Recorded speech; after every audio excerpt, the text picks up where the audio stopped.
Lebanon और Israel के बीच युद्ध विराम के बाद अचानक सीरिया में विद्रोहियों ने लड़ाई शुरू कर दी है। मौजूदा हालात ऐसे हैं कि अलेप्पो के बाद विद्रोहियों ने अब हमा शहर पर भी कब्जा कर लिया है, जिससे सीरिया की बशर अल असद सरकार पर संकट के बादल मंडराने लगे हैं। हालांकि सीरिया की सरकार ही नहीं, मौजूदा संकट ने इजराइल के लिए भी एक बड़ा खतरा पैदा कर दिया है। सबसे पहले जोखिम यह है कि उत्तरी और मध्य सीरिया में स्थित हथियार प्रणालियां, खासकर की मिसाइलें और संभवतः रासायनिक हथियार कुछ दिनों में विद्रोहियों के हाथ लग सकते हैं। सीरिया के अलेप्पो और उसके आसपास के क्षेत्रों में विद्रोहियों ने बढ़त बना ली है। यहाँ आसपास सैन्य ठिकाने हैं। अलेप्पो के दक्षिण पूर्व में अल सफीरा शहर में इंडस्ट्रियल कॉम्प्लेक्स को एक बड़ा खतरा है। इस इंडस्ट्रियल कॉम्प्लेक्स में ईरानी विशेषज्ञता के जरिए मिसाइल और रॉकेटों का प्रोडक्शन किया जाता है, जिसमें सटीक निर्देशित मिसाइलें भी शामिल है।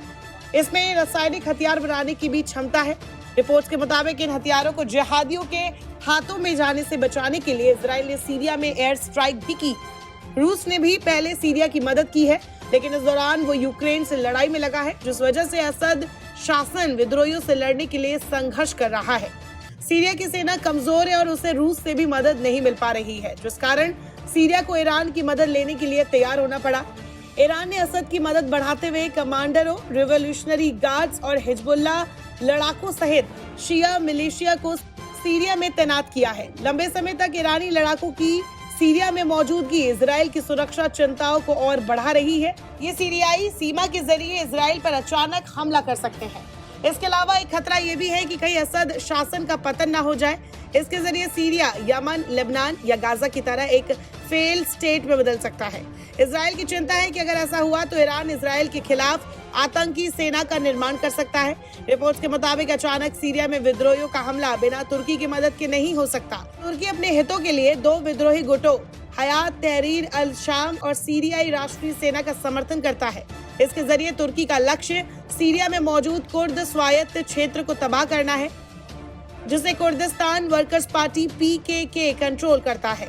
ये ग्रुप तुर्की में आजादी की मांग करता है और कई हमलों के लिए जिम्मेदार है। सीरिया के विद्रोही गुट राजधानी दमिश्क की ओर आगे बढ़ रहे हैं, जिससे असद सरकार पर दबाव भी बढ़ रहा है। हालांकि सीरियाई राष्ट्रपति ने किसी भी दबाव को मानने से मना कर दिया। इसके अलावा तुर्की की अपनी धार्मिक और राजनीतिक वजह भी है।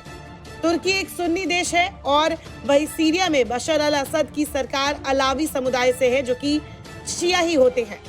ईरान भी शिया देश है। तुर्की मिडिल ईस्ट में ईरान की जगह खुद ताकतवर देश बनना चाहता है और सीरिया में विद्रोहियों को समर्थन के पीछे ये भी एक बड़ी वजह रह सकती है।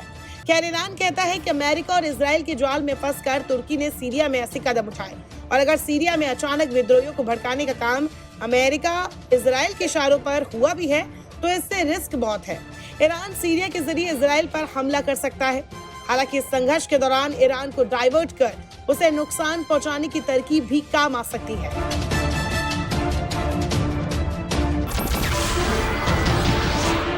नमस्कार, मैं हूं मानक गुप्ता। अगर आपको हमारा ये वीडियो पसंद आया हो तो इसे लाइक और शेयर जरूर करें और हाँ, हमें सब्सक्राइब और फॉलो करना ना भूलें ताकि आप देश और दुनिया की कोई खबर मिस ना करें। तो जुड़े रहिए हमारे साथ और देखते रहिए न्यूज़ 24।